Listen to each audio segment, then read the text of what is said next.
বাংলায় যে ববি হাকিমকে আমরা বাঙালি মুসলমানের নেতা বলে মানি না।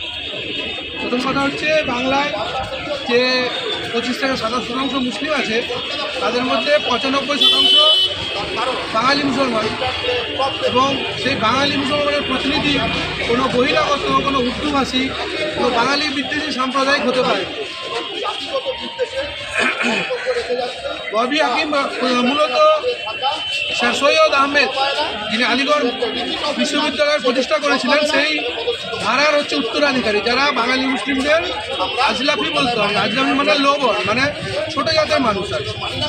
সেই সেরকম একজন মানুষ যিনি রাজনীতির খেলায় কলকাতা পুরসভার মেয়র তো হয়ে গেছেন, কিন্তু তার যে মানসিকতা, যে মনের যে সুপ্ত ইচ্ছা বা গুপ্ত বাসনা বা যে মূল যে ধারায় তিনি মানুষ, সেই ধারাকে তিনি পুরোপুরি ত্যাগ করতে পারেন, এবং তারই প্রকাশ বারে বারে দেখা যায় যখন তিনি সরাসরি ইসলাম ধর্মের প্রচার করেন, যাতে বাংলায় যে হিন্দু মুসলমানের মধ্যে সম্প্রীতি, সেই সম্প্রীতি বারে বারে নষ্ট হয়। সেই জন্য আমরা বাংলার যে রাজধানী, বাঙালির যে রাজধানী কলকাতায় পুরসভার মেয়র হিসেবে একজন বাঙালিকে দেখতে চাই।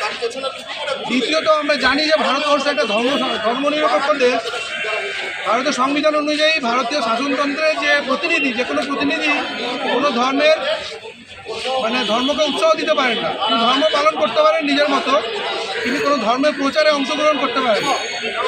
কিন্তু সাম্প্রতিককালে দেখা যাচ্ছে ববি হাকিম বারে বারে সেই কাজটা করে যাচ্ছে। তিনি যেটা সাংবিধানিক একটা পদে থেকে বারে বারে একটা অসাংবিধানিক কাজ করে যাচ্ছে। আমরা তার এই কাজকর্ম, সেগুলো চূড়ান্ত বিরোধিতা করছি, এবং সেই জন্য মেয়রের পদ থেকে তার অবিলম্বে অপসারণ চাইছি।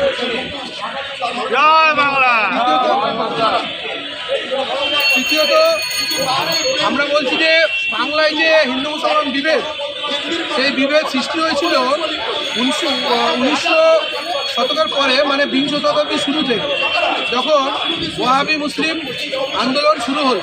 তার আগে 1200 শতকে বাংলায় ইসলাম এসছে, কিন্তু বাঙালি মুসলিম এবং হিন্দু সবাই একসঙ্গে থেকেছে।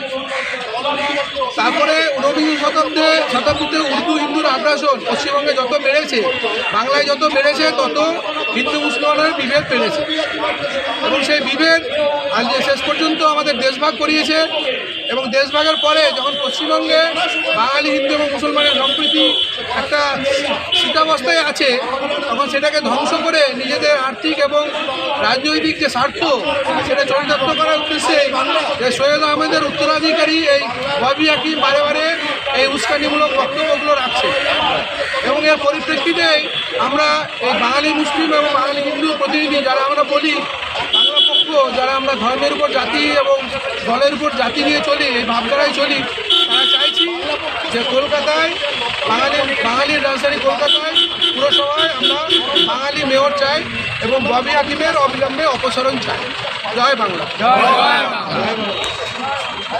ধারক এবং বাহক বাংলার মাটি, পবিত্র মাটি, সেখানে একজন যেই মেয়র পদে এতদিন আমরা জানতাম যে গর্বের পদ, বাঙালির স্টলওয়ার্ডরা, চিত্তরঞ্জন দাস এখানে বারবার বসেছেন, বীর সুভাষ এই পদ আলোকিত করেছেন।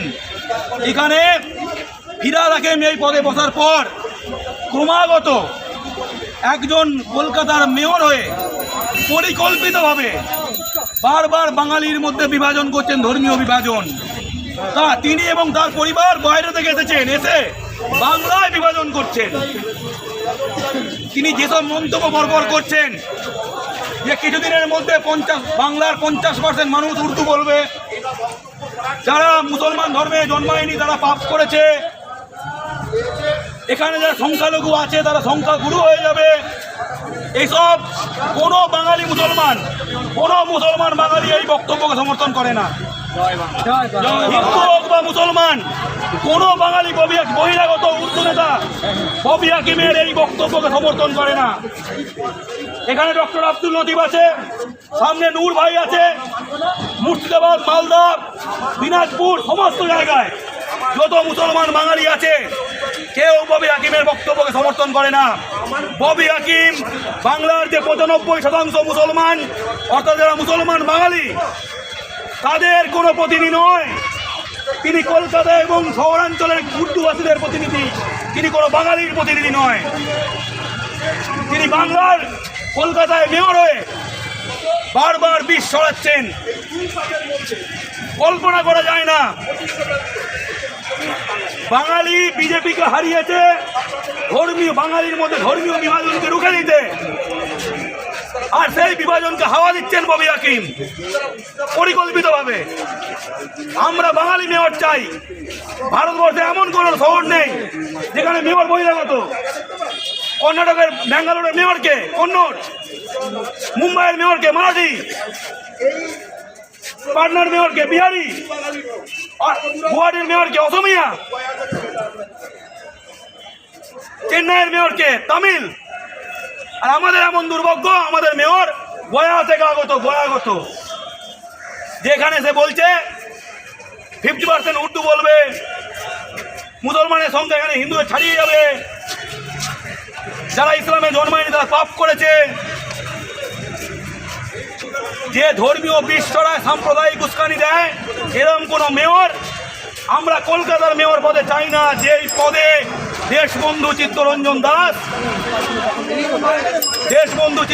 দাস এবং দেশনায়ক বীর সুভাষচন্দ্র বসু এই পদে বসেছেন, এই পদকে কলঙ্কিত করছেন উনি।